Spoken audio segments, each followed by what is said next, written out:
प्यारे बच्चों, यह पद परिचय से संबंधित तीसरा वीडियो आपके सामने उपस्थापित किया जा रहा है। इस वीडियो के माध्यम से हम दो वीडियो में जो भेजा है उससे अगला व्याकरणिक परिचय पर विचार करेंगे। पहले में आप संज्ञा देख चुके हैं, सर्वनाम देख चुके हैं, विशेषण भी देख चुके हैं, समझिए। अब हमें यहाँ आगे बढ़ना है बेटा, क्रिया का पद परिचय देना है। तो क्रिया का पद परिचय देते समय निम्नलिखित पहलू की जानकारी हमें देनी आवश्यक है। पुनः एक बार देखिए, क्रिया का पद परिचय, किसी पद के क्रिया का पद परिचय देते समय हमें निम्नलिखित बातों को ध्यानपूर्वक देखना है। जैसे भेद, कर्म के आधार पर हमें कर्म के आधार पर उसके भेद बताना है। जैसे लिंग, वचन, धातु, काल और कर्ता का संकेत, समझ गए। क्रिया का जैसे देखो बेटा, अस्निग्धा निबंध लिखती है। अब देखो यह कौन सी क्रिया है, तो आपको सरलता से पता चलेगा कि सकर्मक क्रिया, स्त्रीलिंग, एक वचन, लिख धातु, वर्तमान का, अस्निग्धा, इसकी कर्ता। यहाँ तक आने के बाद आपको यह बात पूरी तरह समझ में आनी चाहिए कि हमें व्याकरणिक परिचय देते समय या व्याकरणिक परिचय पाठ को बिल्कुल आद्योपांत हर हाल में सही करने के लिए आपको नीचे से जो व्याकरण के मूलभूत आधार हैं, एक बार आप उसे देख लें। मैं आपको वादा करता हूँ, ये पूरी तरह से आश्वस्त करता हूँ कि इसमें वही बात पूछे जाते हैं जो आप 5वीं कक्षा से पढ़ती हैं, समझ गए नहीं। अब है कि आप क्रम से बढ़ती चली जाती हैं और नीचे वाले को छोड़ देती हैं। यही बोर्ड का एक ऐसा पाठ है जिससे आपके संपूर्ण आधारभूत व्याकरणिक ज्ञान का परिचय हो जाता है। अतः एक बार आप व्याकरण के प्रारंभिक पाठ, संज्ञा, सर्वनाम, क्रिया, विशेषण, अव्यय, एक बार उसकी अवधारणा देख लें, समझ गए नहीं। और ऐसे मैं भी आपको कक्षा में अवधारणा से संबंधित बातें बताऊंगा, लेकिन उसे समझने में तब आपको सहूलियत होगी कि जब एक बार आप देख लें। अब आप यहाँ देखिए, दूसरा एग्जाम्पल देखिए। बच्चे रोज़ स्कूल जाते हैं, यहाँ देखिए जरा सा कि बच्चे रोज़ स्कूल जाते हैं। यहाँ जाते हैं का व्याकरणिक परिचय हमें देना है। अब देखिए यह क्रिया क्या है, सकर्मक है या अकर्मक है। आप डिसीजन तभी ले सकते हैं जब सकर्मक और अकर्मक क्रिया का ज्ञान आपको हो, समझ रहे नहीं। तो उसे देखना होगा। मैं तो यहाँ उत्तर बता रहा हूँ। यह अकर्मक क्रिया है, पुल्लिंग है, बहुवचन है, जा धातु है, वर्तमान काल, बच्चे इसका कर्ता हैं। यहाँ ऐसे सिर्फ सुन लेने से काम नहीं चलेगा बेटा, आप एक बार इस पाठ को जरूर पढ़ें। अब देखिए बेटा, अव्यय, क्रिया, विशेषण, हमें यह भी देखना होगा। क्रिया विशेषण का पद परिचय देते समय निम्नलिखित पहलुओं की जानकारी देना अति आवश्यक है। जैसे क्या है, भेद, उपभेद, विशेष क्रिया का निर्देशन। एक बार आप अवश्य पढ़ें। जैसे बीना रोज सवेरे धीरे धीरे टहलती है, यहाँ हमें रोज सवेरे और धीरे धीरे।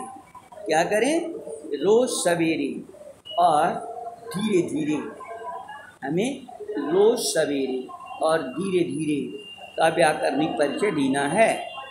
रोज सवेरे, यहाँ देखिए, यह क्रिया विशेषण है, समझ रहे हैं ना? कालवाचक क्रिया विशेषण, टहलती है क्रिया का विशेषण। अब बात आती है धीरे धीरे। क्रिया विशेषण, रीतिवाचक क्रिया विशेषण, टहलती है क्रिया की यह विशेषता बता रहा है। अब आप देखिए, हर हाल में आपको एक बार पढ़ना पड़ेगा, समझे बेटा? और अपनी कक्षा को ध्यानपूर्वक सुनना होगा, तब भी हम इन पद परिचय के प्रश्न का सही हल तभी हो सकती हैं, वरना सही हल नहीं मिलेगा।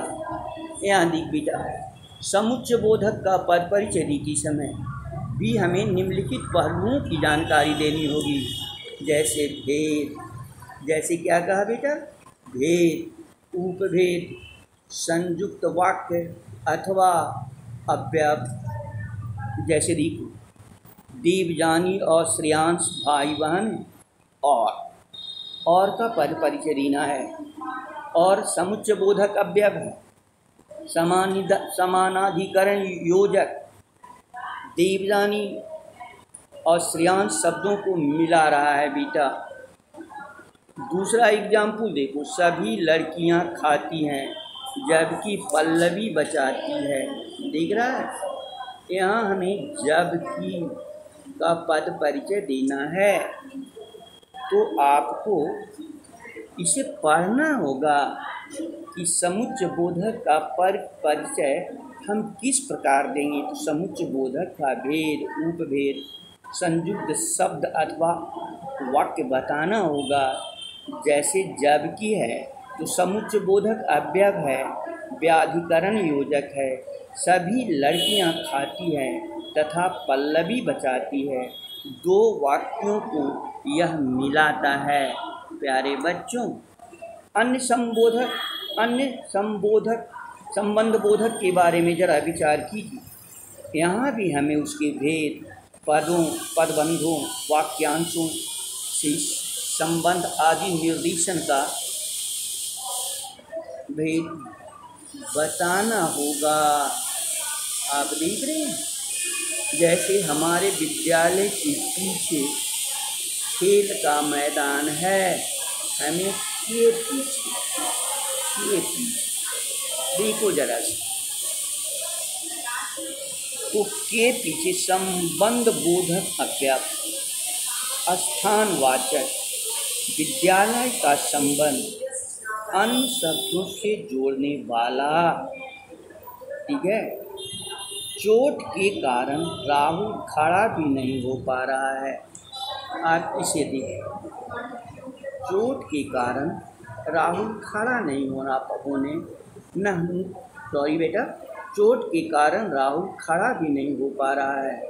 यहाँ देखो, चोट के कारण, समझिए ना, के कारण।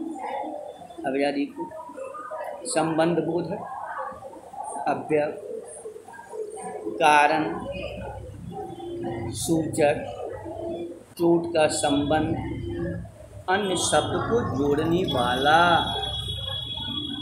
विस्मयादि बोधक। विचार करके देखो, यहाँ भी हमें इसका भेद, उपभेद, सूचक शब्द बताना होगा। जैसे शाबाश, बिट्टू ने तो कमाल कर दिया। अब शाबाश का हमें व्याकरणिक परिचय देना है, तो हमें देना पड़ेगा। क्या कह रहा है? अव्यय,